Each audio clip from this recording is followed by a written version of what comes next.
नमस्कार दोस्तों, आज से 2 दिन पहले यानी कि 24 जून 2025 को दिल्ली के उपराज्यपाल श्री विनय सक्सेना जी द्वारा ये प्रेस नोट तमाम मीडिया के चैनल्स को और अखबारों को दी गई, ये कहते हुए कि जो कॉम्पिटेंट अथॉरिटी है उन्होंने एक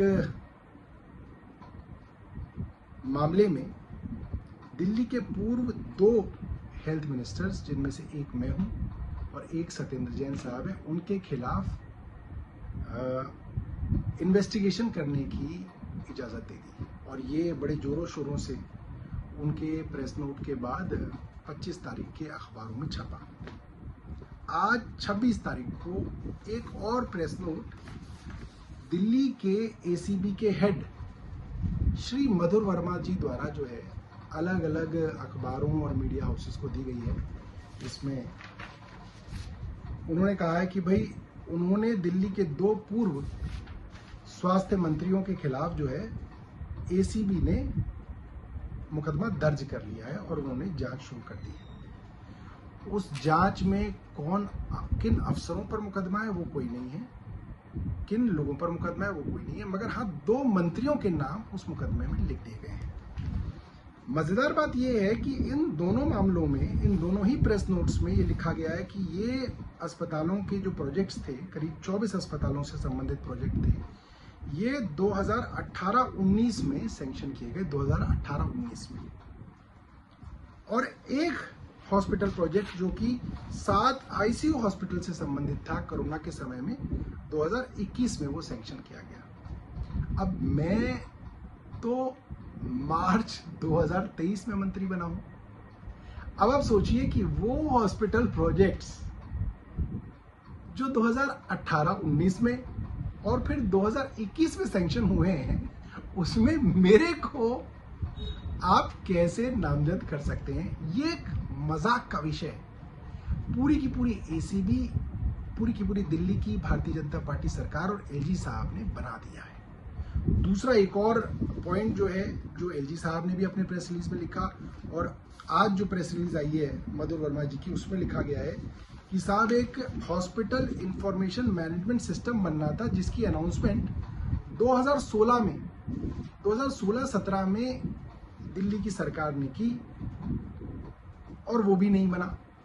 अब आप वो अनाउंसमेंट जो 2016-17 में हुई और वो नहीं बनी, तो उसके लिए जो मंत्री 2023 मार्च में बना, उसके ऊपर आप कैसे जो है एंटी करप्शन ब्रांच के अंदर मुकदमा दर्ज कर सकते हैं? ये मेरी बात समझ से बाहर है। पहली बात तो उस वक्त जो सैंक्शनिंग हुई उसमें क्या भ्रष्टाचार हुआ या नहीं हुआ, इसके बारे में भी आपने कुछ नहीं बताया है।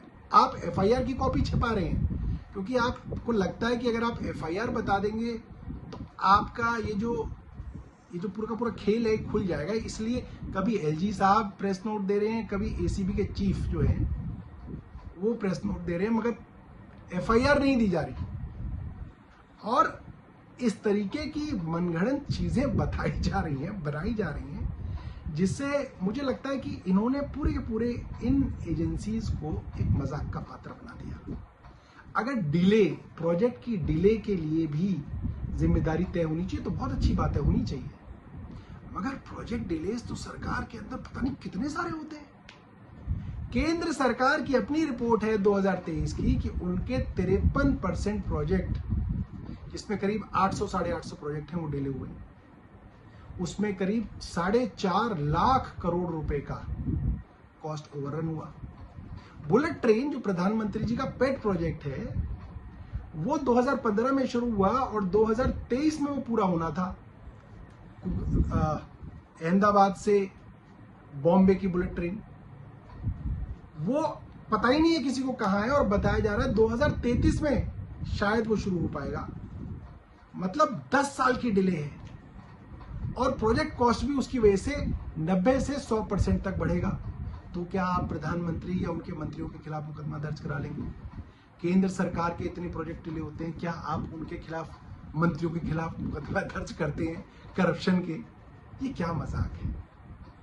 और ये कब तक ये जो है इन झूठी खबरों से जो है आप कोशिश करेंगे कि आप दुनिया को बरगला सकते हैं। मुझे वकीलों ने कहा था कि देखिए आप इस केसेस में मत बोलिए, क्योंकि अगर आप कुछ बोलते हैं तो वो आपकी एक डिफेंस है जो बाहर हो जाती है। आपको अपनी डिफेंस जो है कोर्ट में इस्तेमाल करनी चाहिए। मगर मेरा मानना है कि एक जज साहब तो वो हैं जो कोर्ट में बैठेंगे, एक जज है जो हमारी जनता है। तो बहुत जरूरी है कि इन लोगों के झूठे खेल को रोज हम लोग आपके सामने एक्सपोज करें, और हर स्टेज पे जो ये लोग करेंगे, मेरी कोशिश रहेगी कि इन लोगों को एक्सपोज किया जाए, और इस तरीके से आगे जो ये मुकदमे करेंगे उसके लिए पब्लिक के मन में तैयारी हो, पब्लिक को पता हो कि किस स्तर तक ये लोग गिर सकते हैं। बहरहाल ये वीडियो जो है मैं एलजी साहब को भी भेज रहा हूं, और मैं आशा करता हूं कि वो इसका जवाब देंगे। धन्यवाद। जय हिंद।